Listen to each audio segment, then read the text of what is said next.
Everyone welcome back to the my channel. I hope you are doing well. Myself Kumar Sachin और आज है human health and disease का lecture number 3। सबसे पहले हमें कुछ टर्मिनोलॉजी के बारे में जाननी है जो टर्म यूज होते हैं हमारे इस ह्यूमन हेल्थ एंड डिजीज में। कुछ टर्म्स यूज होंगे। मैंने थोड़ा ही टर्म लिखा है जो आपके बोर्ड के रिलेटेड थोड़ा सा है। So first of all what is the pathology. Pathology word का जो मीनिंग होता है ना वो ये होता है। पैथोलॉजी मीनिंग क्या होता है? Function of body in a disease condition. That means pathology का मीनिंग ये होता है कि हमारा कोई बॉडी, हमारा कोई ऑर्गन या ऑर्गन सिस्टम, हमारा कोई ऑर्गन या ऑर्गन सिस्टम किसी डिजीज से, किसी इंफेक्शन से क्या हो चुका हो, ग्रस्त हो चुका हो, क्या हो चुका हो, इंफेक्शन हो चुका हो, उसमें डिजीज हो चुकी है। उस चीज को जब हम आइडेंटिफाई करते हैं या उसके बारे में हम पता लगाते हैं उसे हम क्या बोलते हैं? पैथोलॉजी।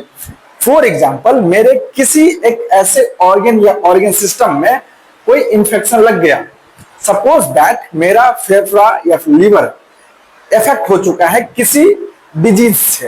तो जब हम आइडेंटिफाई करते हैं उस स्पेसिफिक ऑर्गन में जाके तो उसे हम क्या बोलते हैं? उसे हम बोलते हैं पैथोलॉजी। उसे हम क्या बोलते हैं? उसे हम बोलते हैं पैथोलॉजी। उसे हम क्या बोलते हैं? उसे हम बोलते हैं pathology. Pathology means function of body in disease condition. Function of body in disease condition, that is called pathology. Function of body in disease condition, that is called pathology. That means कि our कोई भी हमारा body का organ या organ system affect हो चुका है किसी डिजीज से, उसके पर्सनली हम उसको आइडेंटिफाई करते हैं, उसे हम डायग्नोज करते हैं, देन हम उसका ट्रीटमेंट लाते हैं। जो हम खोज रहे हैं, डायग्नोज किए हैं, उस चीज को हम क्या बोलते हैं? Pathology. First term clear. Then second term is diagnosis. Diagnosis का क्या अर्थ होता है? डॉक्टर से बोलते हैं डायग्नोज करके हम ट्रीटमेंट करते हैं। दैट मींस कि हम पता लगा के ट्रीटमेंट कर रहे हैं। मुझे टाइफाइड है तो मेरे सिम्टम्स को पहले आइडेंटिफाई किया जाएगा, फिर मेरे ऊपर कुछ टेस्ट किए जाएंगे, मुझे कुछ टेस्ट किए जाएंगे, तब जाके हमें पता लगेगा कि मेरे अंदर टाइफाइड का जो बैक्टीरिया है वो ग्रो कर रहा है और उसका डिजीज हम उस ट्रीटमेंट लेंगे। उस पूरे प्रोसेस को हम क्या बोलते हैं? डायग्नोसिस। उस पूरे प्रोसेस को हम क्या बोलते हैं? डायग्नोसिस। पता लगाकर बीमारी का इलाज करना, उस पूरे प्रोसेस को हम क्या बोलते हैं? डायग्नोसिस। पता लगाकर बीमारी का इलाज करना, उस पूरे प्रोसेस को क्या बोलते हैं? डायग्नोसिस। पता लगाकर बीमारी का इलाज करना। और next, incubation period, infection time period. That means incubation period का मतलब क्या होगा? अगर मुझे सर्दी है तो मेरी सर्दी 2 से 3 दिन में खत्म हो जाएगी। अगर मुझे कॉमन कोल्ड है तो कॉमन कोल्ड मुझे 3 से 4 दिन के अंदर खत्म हो जाएगी। वो जो 3 से 4 दिन का जो पीरियड है उस इन्फेक्शन का, उसे हम बोलते हैं इंक्यूबेशन पीरियड। उसे हम क्या बोलेंगे? Incubation period. वो जो कॉमन कोल्ड का जो पीरियड है 4 से 5 दिन के अंदर खत्म हो जाएगी, इसको हम क्या बोलेंगे? Incubation period. इसको हम क्या बोलेंगे? Incubation periods. चलो अब आते हैं कुछ और इंपोर्टेंट टर्मिनोलॉजी पे। जब कोरोना हुआ था, जब कोविड-19 आया था, तो सबको पता चला होगा कि भाई ये पेंडेमिक क्या होता है, एपिडेमिक क्या होता है। पेंडेमिक हो गया है, लॉकडाउन लग चुके हैं, सारे इलाका, सारे लोग घर में बंद हो चुके हैं। वो चीजें क्या होती है? सबसे पहले कहां आउटब्रेक हुआ था कोविड-19 का? देखो आउटब्रेक्स कहां हुआ था? Outbreaks of covid was at Wuhan, China. Wuhan China में आउटब्रेक हुआ था कोविड-19 का। वो एक एरिया थी, सिर्फ एक शहर था जहां पर कोरोना वायरस का एक केस मिला। वो एक शहर था। उसके बाद शहर से कहां फैल गया? चाइना। मतलब स्पेसिफिक कंट्री में फैल गया। स्पेसिफिक कंट्री, अभी पूरा वर्ल्ड में नहीं फैला है। स्पेसिफिक कंट्री, दैट मींस कि अभी पूरे चाइना में फैल चुका है कोरोना वायरस। उस केस को हम क्या बोल दिए? उस केस को बोल दिए एपिडेमिक। उस केस को क्या बोल दिए? एपिडेमिक। बिगर एंड स्प्रेडिंग, बड़ा तो है, पूरे देश में फैल चुका है। दैट मींस वो एपिडेमिक हो चुका है। मान लो तुम्हारे गांव में कोई एक आदमी बीमार हो चुका है, ठीक, कोई बीमारी फैल चुकी है, ऐसा होना नहीं चाहिए बट फैल चुका है। वो एक गांव जो है वहां आउटब्रेक हुआ है। अब मान लो तुम्हारे पूरे थाना में, तुम्हारे पूरे एक थाना में क्या फैल चुका है? अब वो बीमारी और पूरे फैल चुकी है। उसको हम क्या बोल दिए? उसको हम बोल दिए एपिडेमिक। उसको हम क्या बोल दिए? उसको हम बोल दिए एपिडेमिक। सपोज पूरा भारत एक वर्ल्ड है, पूरा भारत क्या है? एक वर्ल्ड है। अब वो बीमारी पूरे भारत में फैल चुकी है, वो हो गया एपिडेमिक, वो हो गया पेंडेमिक, वो क्या हो गया पेंडेमिक। पेंडेमिक क्या हुआ, पेंडेमिक क्या हुआ, देखो वुहान चाइना में आउटब्रेक हुआ, यहां से क्या हुआ पूरा चाइना में फैल गया, यहां से क्या हुआ पूरा चाइना में फैल गया, इसे हम क्या बोल दिए एपिडेमिक बोल दिए, इसे हम क्या बोल दिए एपिडेमिक बोल दिए। इस पूरे चाइना से पूरे वर्ल्ड में फैल गया, ले भलैया के चाइना आदमी है ही है ऐसा, पूरे वर्ल्ड में फैला देता है बीमारी, तो अंत ही फॉल्ट आदमी है, डुप्लीकेट सामान बनाता है, डुप्लीकेट सामान बेचता है। अभी देख रहे हो ना ट्रेड वार जो चल रहा है चाइना का। पेंडेमिक पूरे वर्ल्ड में फैल गया, क्या हो गया पेंडेमिक, पूरे वर्ल्ड में फैल गया, क्या हो गया पेंडेमिक। इसमें 206 कंट्री 206 कंट्री अफेक्टेड हो चुके थे इन कोरोना इन कोविड-19 से, 206 कंट्रीज अफेक्ट हो चुके थे कोविड-19 से। इसे हम क्या बोलते हैं पेंडेमिक। पेंडेमिक का मतलब क्या था, once an epidemic spread to various countries और region of the world, it's considered a pandemic. That means कि वेरियस कंट्रीज में, मल्टीपल कंट्रीज में जो एपिडेमिक था वो फैल चुका है, अब वो पेंडेमिक बन चुका है।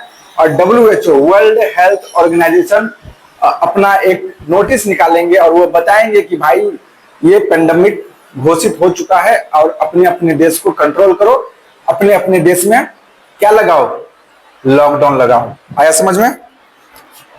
अब हम पढ़ते हैं टाइफाइड फीवर के बारे में। टाइफाइड फीवर एक बैक्टीरियल बैक्टीरियल डिजीज। देखो बीमारियां ना बहुत प्रकार से फैलती है, जैसे कि बैक्टीरिया डिजीज होता है, वायरल डिजीज होता है जो वायरस से फैलता है, पैथोजेनिक दैट मींस कि हेलमिंथ्स होता है, फंजाई होता है, मल्टीपल टाइप्स के बीमारियां हमें होती है। तो सबसे पहले हम बैक्टीरिया के बारे में पढ़ेंगे कि बैक्टीरिया से कौन कौन डिजीज होते हैं।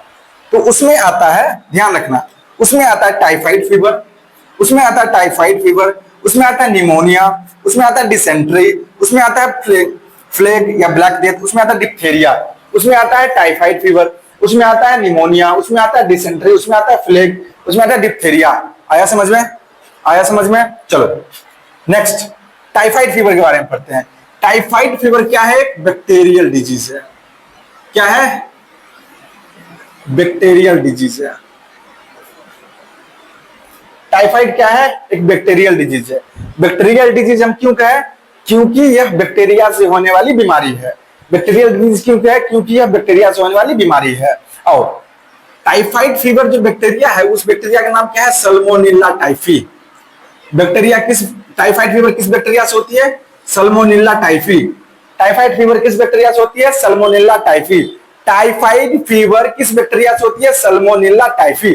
टाइफाइड फीवर किस बैक्टीरिया से होती है, बोलो बोलो, सल्मोनेला टाइफी।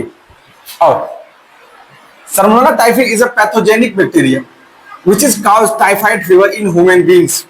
टाइफाइड फीवर एक पैथोजेनिक बैक्टीरिया है और वो ह्यूमन बीइंग्स के अंदर क्या करवाती है, टाइफाइड फीवर करवाती है। टाइफाइड का बैक्टीरिया कौन है, सल्मोनेला टाइफी, याद रहेगा। और ये बैक्टीरिया जनरली हमारे अंदर कैसे आती है, ये बैक्टीरिया जनरली हमारे अंदर कैसे आती है, ये बैक्टीरिया जनरली हमारे अंदर contaminated food and contaminated water से आती है। बोलोगे कैसे, जो तुम दूषित खाना खा रहे हो, तो जो तुम दूषित पानी पी रहे हो, वो पता नहीं कहां से सप्लाई हो रही है, तुम्हें कोई आइडिया नहीं है। तो लोग जो तुम गोलगप्पे खा रहे हो मजे में, पता नहीं वो जो बंदा है वो किस चीज से तुमको गोलगप्पे का पानी बना के दे रहा है। You have no any idea about this things. और तुम्हें ये भी आइडिया नहीं है तुम खाना खा रहे हो कहां से ला रहे हैं, कैसे धो रहे हैं, किस पानी का यूज कर रहे हैं, कोई आइडिया नहीं है ना। तो उस चीज से तुम जब खाना खाते हो तो इस सारी चीजों का थोड़ा सा ध्यान रखा करो जिससे कि तुम्हें टाइफाइड ना हो। ये जनरली कहां से एंटर करती है, pathogens generally इंटर्स the small intestine. Pathogen generally इंटर्स कहां हो जाती है, स्मॉल इंटेस्टाइन, थ्रू फूड के द्वारा, वाटर कंटेमिनेटेड के द्वारा, वाटर कंटेमिनेटेड के द्वारा खाना खाते हो, पानी पीते हो, स्टमक में जाती है, स्टमक से स्मॉल इंटेस्टाइन में जाती है, स्मॉल इंटेस्टाइन में छोटी आंत, और स्मॉल इंटेस्टाइन में क्या होती है, पूरे चारों तरफ फैलने लगती है। बिकॉज स्मॉल इंटेस्टाइन में क्या होता है, एब्जॉर्प्शन का काम होता है और वहां बैक्टीरिया ब्लड में मिल जाती है, और जब बैक्टीरिया ब्लड में मिल जाती है तो वो हमारे पूरे बॉडी में फैल जाती है, और जब पूरे बॉडी में फैल जाती है तब हमें टाइफाइड फीवर हो जाता है। और जब हमें टाइफाइड फीवर हो जाता है तो हाई ग्रेड फीवर आती है, 102, 104, 105, 107 ऐसे हाई ग्रेड फीवर आती है, 39 डिग्री सेल्सियस से लेकर 40 डिग्री सेल्सियस। हमारे अंदर वीकनेस हो जाती है, एक्यूट स्टमक पेन होता है, खतरनाक पेट दर्द होता है ऐसे में। इसलिए हम कहते हैं भाई थोड़ा खाना वाना खाओ तो सोच समझ के खाया करो। And migrate to other through blood, migrate करती है, माइग्रेट दैट मीन्स पहुंचाती है, कौन पहुंचाती है? ब्लड पहुंचाती है थ्रू पूरे बॉडी।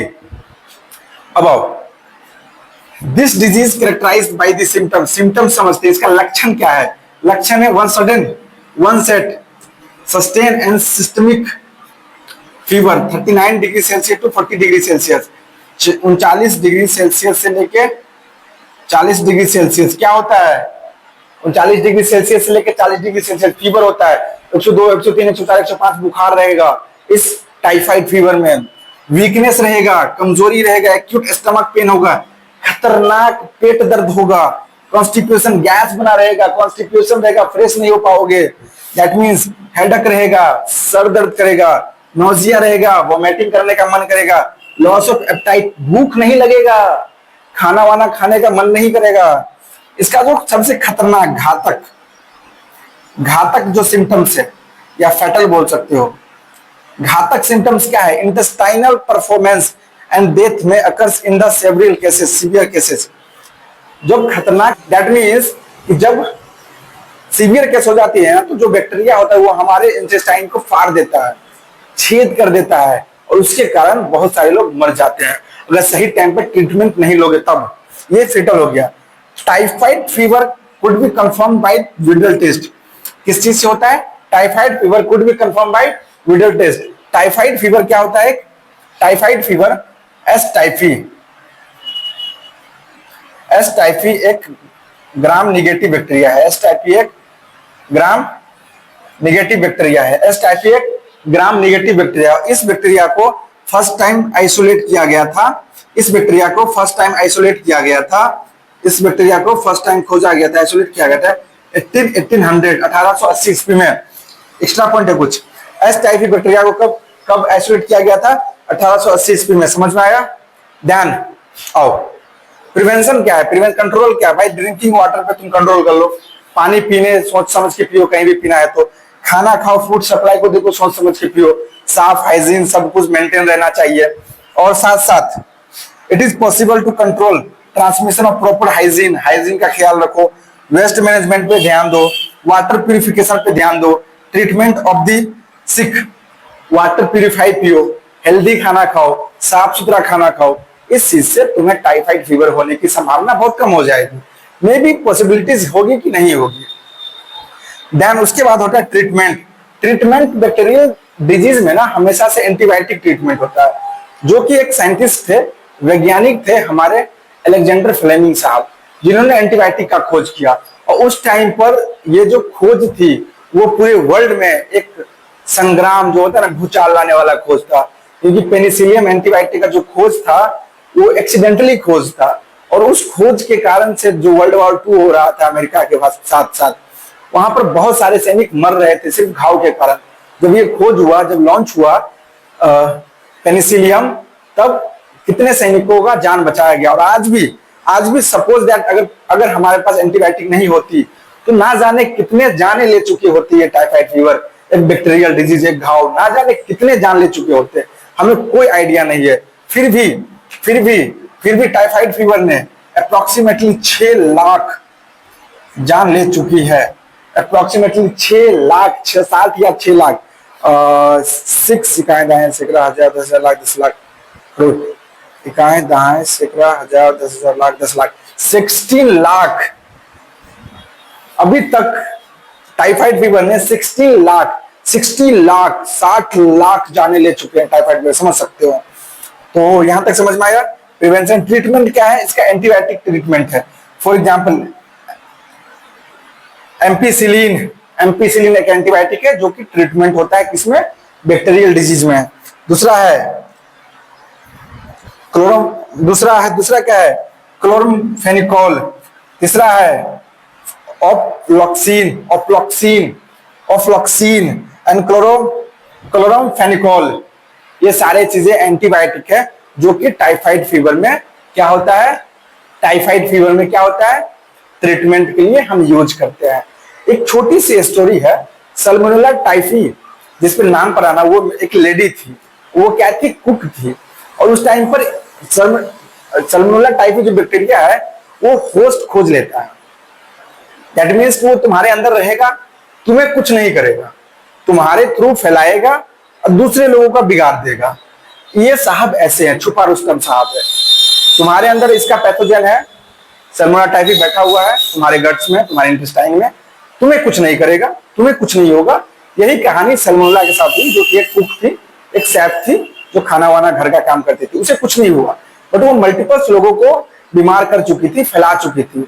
वो जो कंटेमिनेटेड वेस्टेज होते हैं, क्योंकि वेस्टर्न कल्चर में धोने के लिए पेपर का यूज होता है, ना कि पानी का, तो वो पेपर यूज करती थी।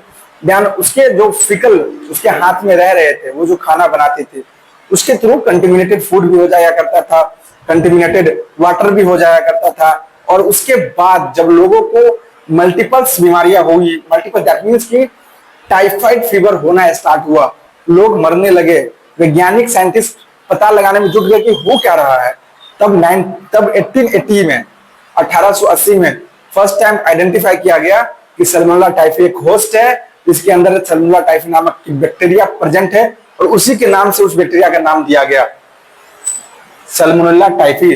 टाइफाइड फीवर किस बैक्टीरिया से होती है? Salmonella typhi. याद रहेगा, याद रहेगा, याद रहेगा। सिम्टम्स क्या है इसके? Sudden onset, sustainable high fever 39 degree to Celsius to 40 degree, weakness, acute stomach pain, constipation, headache, nausea, loss of appetites, intestinal performance, death में occurs in severe cases. Typhoid fever could be confirm by Widal test. किस चीज से confirm किया जाता है? Widal test से। S typhi कौन सा ग्राम नेगेटिव बैक्टीरिया है जिसे फर्स्ट टाइम आइसोलेट किया गया था 1880 ईस्वी में। प्रिवेंशन क्या है? साफ सुथरा पानी पियो, कंट्रोल वे में, और सप्लाई, फूड सप्लाई देखो कितने कंट्रोल वे में तुम यूज करते हो। That is the important points. आया यहाँ तक समझ में? सो नेक्स्ट लेक्चर हम निमोनिया के बारे में बात करेंगे, डिसेंट्री के बारे में बात करेंगे, प्लेग के बारे में बात करेंगे, डिप्थीरिया के बारे में बात करेंगे। अगर लेक्चर अच्छा लगता है तो चैनल को सब्सक्राइब कर दो, लाइक कर दो और ज्यादा से ज्यादा कमेंट करो, जिससे कि मैं पूरा कॉन्सेप्ट तुम्हें समझा पाऊं। Let's start. बाय।